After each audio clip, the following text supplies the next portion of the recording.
Rule number 1. Be skilled. Experience is everything. Know and understand your logistics. Know and understand your strategy.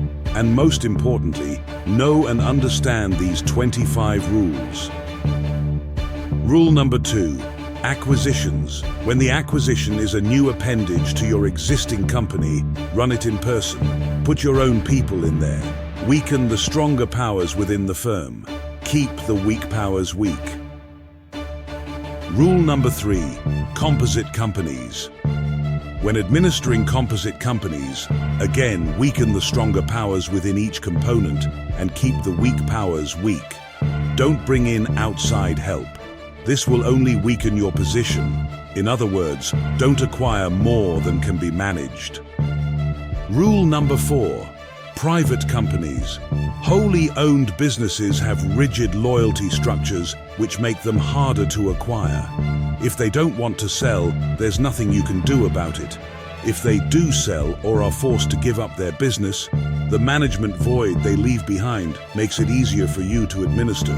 On the other hand, partnerships have many allegiances within the organization, making them easier to acquire but much harder to administer. There'll always be loyalties directed to one partner or another. Rule number 5. Public companies. When seizing control of a public company, your number 1 priority is to devastate current management. Compensate by keeping existing rules and company culture, but do exact a tribute for this. Set up your own old guard. In fact, run it in person for as long as necessary to achieve this. Rule number 6. Fortune versus skill. Companies acquired through fortune are difficult to administer. Nobody respects or fears you. Companies acquired through skill are easy to administer. Everyone respects you. Everyone fears you. Rule number 7. Inheritance versus skill. Acquiring a company by way of birthright is easy, but may prove difficult to administer. Again, nobody respects or fears you. Acquiring a company using your own faculties is difficult and requires great skill. But let me promise you, administration thereafter is easy. Everyone respects you. Everyone fears you. Rule number 8. Violations. Criminal or unethical activity can be used well or very badly. Its biggest drawback is that there is no honor in it. To use it well, you must commit the violation once and for all, get the job done, and let the transgression fade from mass memory.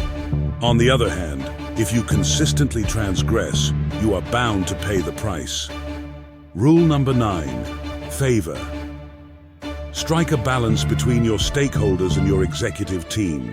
Don't favour one group or you risk alienating the other. Rule number 10. Power.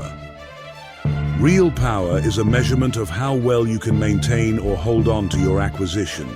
Can you stand alone and defend your position, or do you require outside assistance? Rule number 11. Government.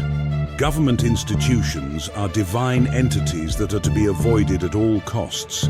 They make the rules. They change the rules. Unless you have a budget to rival the national account, don't even go there. Rule number 12. Mercenaries. Avoid contractors. They are mere mercenaries and can be very dangerous.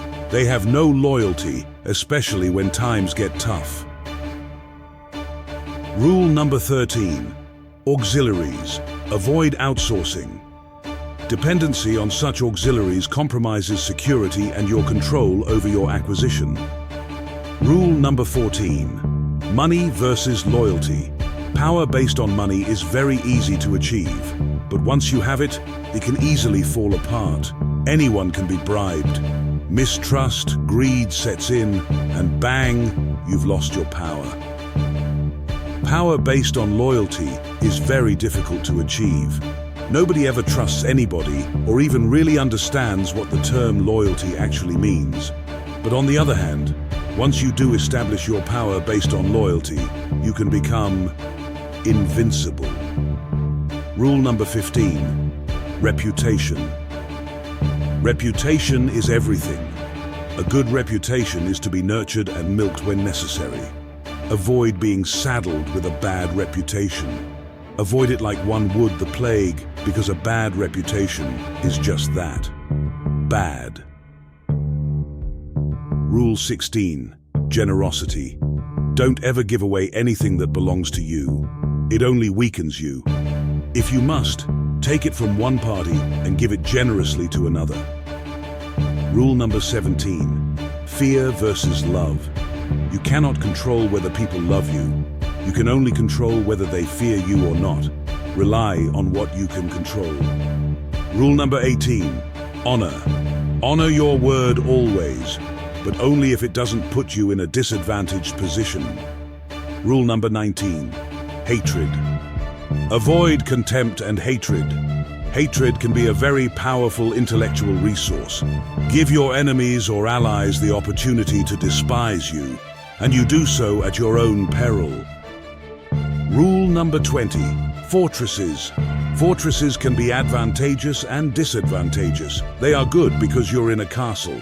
It's a safe place to be. They are bad because you're in a castle. You're stuck there. If you're a defender on the inside, make sure you are not hated in there. If, however, you're attacking from the outside, don't try bashing down the door. They'll pour hot oil on you and shoot you with arrows. Instead, set up a siege.